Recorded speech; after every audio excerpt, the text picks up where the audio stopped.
Mr. Yamada, how about the economic side to Prime Minister Dung's visit? As you know, the 10th Party Congress of Vietnam Communist Party held this past spring the 5-year economic and social development plan for 2006 to 2010 was approved. The plan aims for annual economic growth of between 7.5% and 8%, and Vietnam to become a basically industrialized economy by 2020. For Vietnam to achieve such ambitious goals, it will lead to continue welcoming Japanese direct investment, offshore development assistance, and advanced Japanese technology. Japan is already Vietnam's largest contributor of all three. New Prime Minister Dung is not yet well known in Japan, and so a priority of his visit will be to demonstrate his commitment to Vietnam's renewal policy, which former Prime Minister Pham Văn Khai actively pursued. The visit will also be an occasion for Prime Minister Dung to reaffirm Vietnam's close friendship and economic tie with Japan. Moving back to the post, tell us more about the Japan-Vietnam economic relationship, this time from the standpoint of Japan. Okay. An increasing number of Japanese firms as an investment destination in order to counter over-dependence on China. Firms already in the country will continue to reinvest profits back into their Vietnam operations. To smooth the way for new entrants or for businesses expansion, the Japanese government will work to urge Vietnam to continue improving the country's investment environment, offering ODA in line with these aims. This, I believe, will be the basic stance of the Japanese government towards Vietnam. For this point of view, the Japan-Vietnam Joint Initiative, which began its second phase this July, will be an important catalyst in improving Vietnam's investment environment. An economic partnership, Japan and Vietnam hope to start negotiations on an EPA soon. Mr. Yamada, what are issues that both countries have going into the talks? Yes. Japan and Vietnam already have a comprehensive high-level investment agreement in place.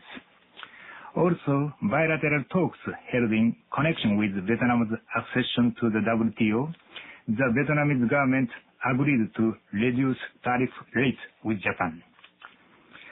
At EPA negotiations between Japan and Vietnam, which I believe will begin by the end of this year, probably, Japan will focus on further reduction of tariff on industrial parts and components, liberalization of trade and distribution rights, enhancement of intellectual property right protection, and increased transparency in government procurement.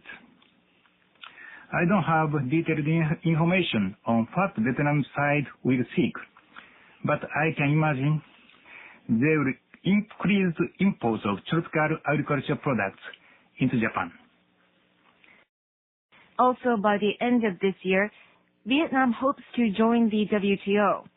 Mr. Yamada, could you tell us issues facing its economic structure and in which direction it is headed? Yes, and Vietnam's accession to the WTO, which it has long wished for, means that the country will become integrated with the global economy. With this, however, will come exposure of Vietnam's industry to the fierce competition in the international market. Some have a pessimistic view to this challenge. They worry that the country's local industries are too weak to compete globally. The way to overcome such challenge is to increase Vietnam's industrial competitiveness. From a macroeconomic viewpoint, Vietnam needs to boost its efforts to streamline and/or privatize state-owned enterprise, just Professor Tomoda mentioned The country should foster private sector businesses, especially small and medium-sized enterprises, and actively welcome FDI, which brings its advanced technologies and know-how. But key to Vietnam's success is developing its human resources. This point also Professor Tomoda mentioned. The determination of hard work of the Vietnamese people, combined with the suitable government policy, will help country overcome any obstacle, I believe. Last of all, Mr. Yamada, if you could talk to us further on the economic possibilities of the Japan-Vietnam relationship.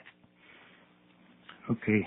As you know, now the East Asia economic integration among the related nations is continuous. When we see Vietnam in the map of East Asia, we found Vietnam located center of East Asia. Vietnam is ASEAN member, but also they originally belong to Northeast cultural zones, including Japan, China, and Korea. So I think Vietnam able to take part of catalyst of economic integration. I believe Vietnam will become more and more important country for Japan on the process of building new East Asia economic integration. Maybe 30 years or 50 years later in the long future, when East Asia community will be